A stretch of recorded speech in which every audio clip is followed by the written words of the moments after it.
having a sock crisis, so I'm headed to my friendly, definitely not in my neighborhood, yarn store. A little help from my Starbucks friend, creme brulee latte to keep me nice and energized. There's Michael. Hi. Let's go. You're so weird. So yeah, we're just bouncing over the Omaha roads, and I'm gonna see if I can get my sock crisis fixed.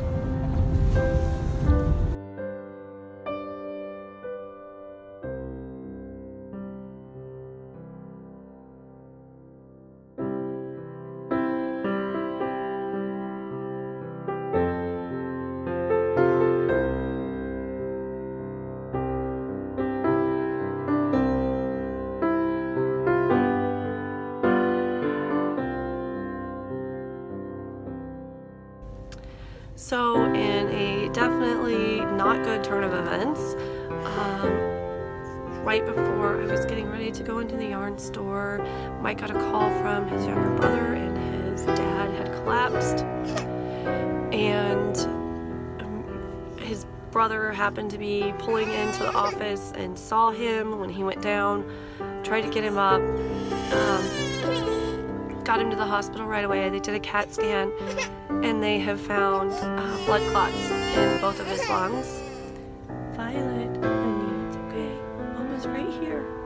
We'll start going again in a minute. So right now, it seems like they are putting a catheter in, I think, to go do something with the clots. I'm not really sure. There's not a lot of information. It's pretty serious and scary, and we are a good 7 hours away, so we're trying to make the decision whether we drop everything and go, or if we try to wait, and that's always a really hard thing to decide. So, okay, so we are back home and still kind of awaiting a decision on what we're gonna do, but I did get the school started on homework for the kids for next week, just in case. His parents were supposed to actually come up on Thursday, so considering that his dad is supposed to be in the ICU at least until Tuesday or Wednesday, I imagine that they're not coming. So Mike's thinking that even if we don't go down right away, that we may go down after the church stuff. Anyways, all that's up in the air. So with my sock thing, I wanted to get it ready so that I can continue with it on the trip. So I got my floss, which the kids had strung out, so I found some and got it off the floor. So I could put a lifeline in, and it's obviously not even, but I'm getting ready to rip my needles out and go back because my 6 rows, Isaac, don't. 6 rows was taking 2 grams consistently for me, and then all of a sudden when I got into that rib, it went through 6 grams in like 10 rows. So I was already a little over what should have been half of the sock with the 10 rows, and it was at the widest part of my calf, and I felt like it needed to go up over the widest part before I could end it, or it would just fall down, or I would have to rip back quite a ways, and even then I feel like it would still not stay up very good if it was like on a wide part of my calf. So anyways, I was able to find some green yarn to top it off with, and so I'm going to rip back this ribbing, knit the same yarn back up in just the ribbing that the 3x1 I was doing before. Isaac, please stop making that noise. You're hurting everybody's ears. And then pop the cuff on in the green. So that's my plan, and I need to make sure I have my stitches back on the needle before we go anywhere, because I don't want to try to do that in the van with questionable light, because it's been, truthfully, like, I don't know that it's always like this, but like this past week it has seemed like by the time we pick the kids up from school that it's already starting to get dark. And so by the time we get them, if we're in the van, it's going to be dark. and I'm not gonna be able to see it. So I wanted to have that kind of ready to go. I can't really start packing because it's pointless to do that big of a freak out before we know if we're going. Mike's throwing some lights on the activity quick, and it sounds like he's just coming in, so I will talk to you in a little bit. Hi, so I am just going to quick hop on here and finish out the vlog for today. I am not posting it tonight, which by the time you see this, you're already going to know that, so it's kind of a waste of my breath to say that, but just to kind of finish off the day and recap it, it's been pretty tiring, pretty stressful. My father-in-law went in and they had him in the ICU. He has 2 moderately sized clots. I can't remember if I said that earlier. They put a cath up into his lungs to put the drugs directly into his lungs, is my understanding. None of my in-laws are very good with medical information, and so them getting it from the doctor and then it coming to Mike and then Mike telling me, it's really kind of hard sometimes to figure out what exactly is going on. But anyway, so they're putting medicine into his lungs to try to dissolve the clots, and he has to lay on his back completely still for 24 hours. Then they'll do another CAT scan, and hopefully they will have gone down. The goal is that they want them to reduce in size by 70%, and then they can do different medications, and he doesn't have to be prone like that. The doctor did say it could take 24 to 48 hours to know if what they're doing right now is working. But because he passed out and immediately went to the hospital, I mean, it's the best case scenario for a pulmonary embolism, I think. I mean, I guess it could have been smaller, and maybe not in both lungs. But anyways, so it's been one of those really hard balancing acts that you have. It's kind of like the time for family, you know, being Christmas, but also we might have taken different action had this been a Monday or even a Sunday night. But with it being Friday, we have a lot of considerations. Obviously, doing the church service is not a performance, but Mike is the main actor in making sure that the service goes off. And so while he's already talked to our clerk of session and made sure that everything's covered should we need to pick up and leave immediately, that's not something we want to do if we don't need to. Also, had it been my choice, we would be gone by now. I'm pretty worried about it, and I don't like the fact that if something does happen, I mean, we're not going to have 6 hours to drive. But when it was my dad, Mike had input, but I kind of was the one who decided whether I needed to be there or be at home. And so that's the choice that I'm giving him. Hopefully it does not become the same kind of situation, obviously, because I don't have a dad anymore. So anyways, it's been super stressful. We went ahead and contacted the school and got homework for next week just in case we have to take off and leave. I didn't want the kids, because the week after that they only have like 2 real days. They have 2.5 days, but that last day especially is nothing but like parties and ridiculous, you know, like they're not learning anything. But I wasn't sure if they did end up missing like the whole next week, that they would be able to get all of that work done before the end of semester and get it turned in for the grades. Especially with Emma, whose teacher is due like within the next 2 weeks. There's the possibility that if she was gone for a few days, that her teacher may not be there when she gets back. So making sure that that work gets in was concerning for me. But anyway, so we got the work from the school, asked, you know, like, don't give it to the kids. We will get it, because this happened while they were at school, so they had no idea. So then we had the fun job of talking to them after they got home from school, and we have a policy of being truthful with our kids. We feel that that's the best policy.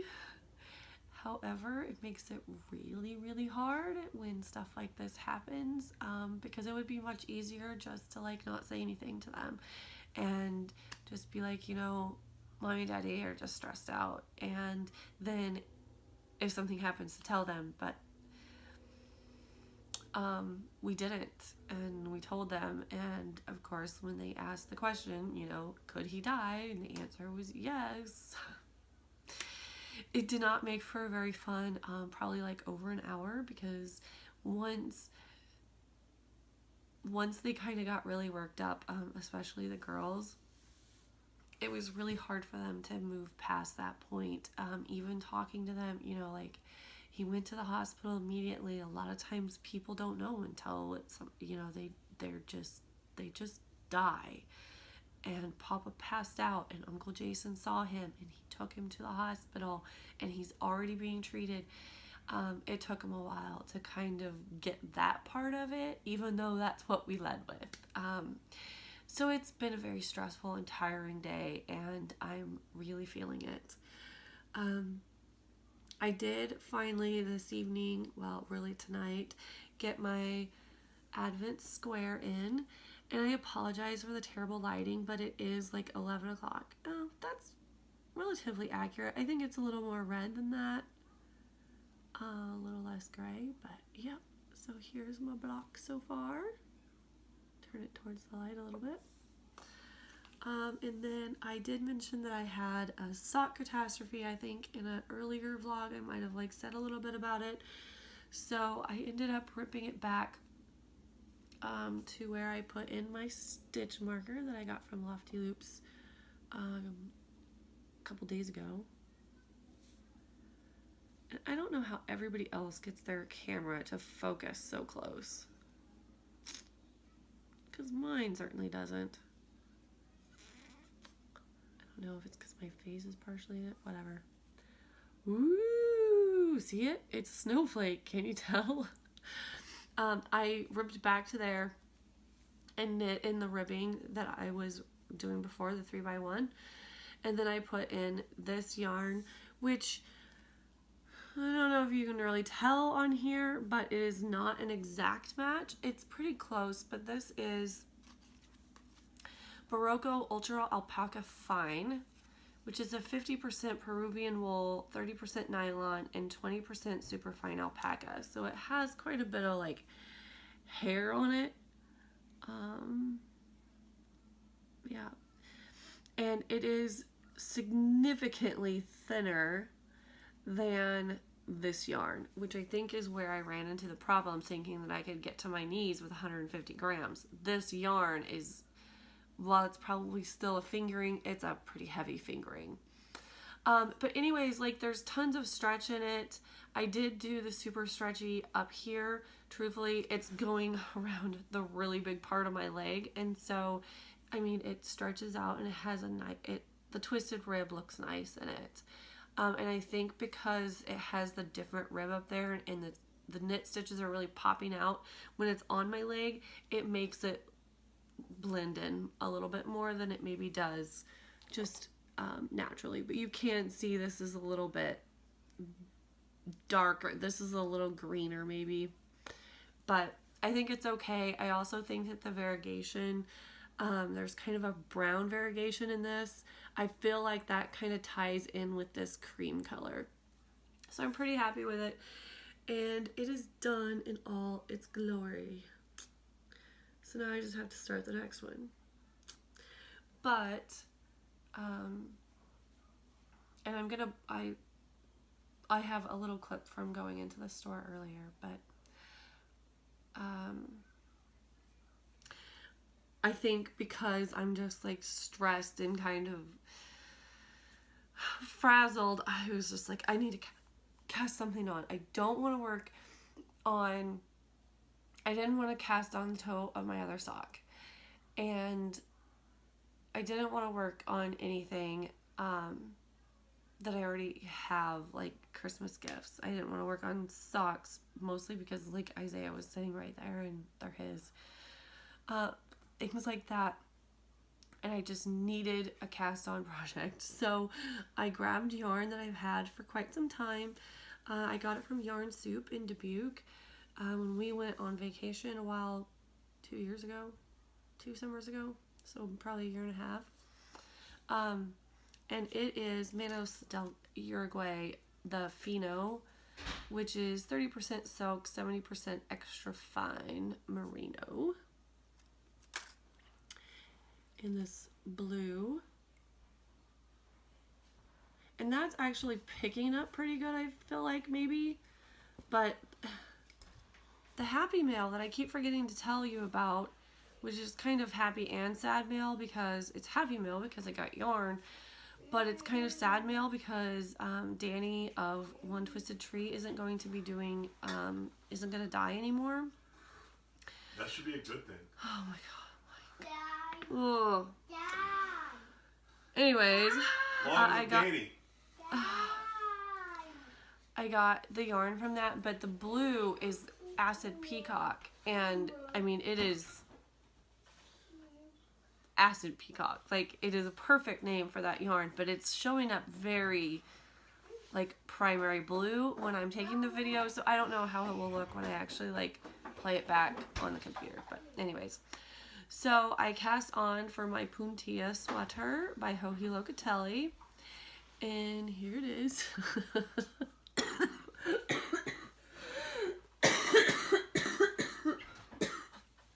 Great. I don't know how to edit that very well.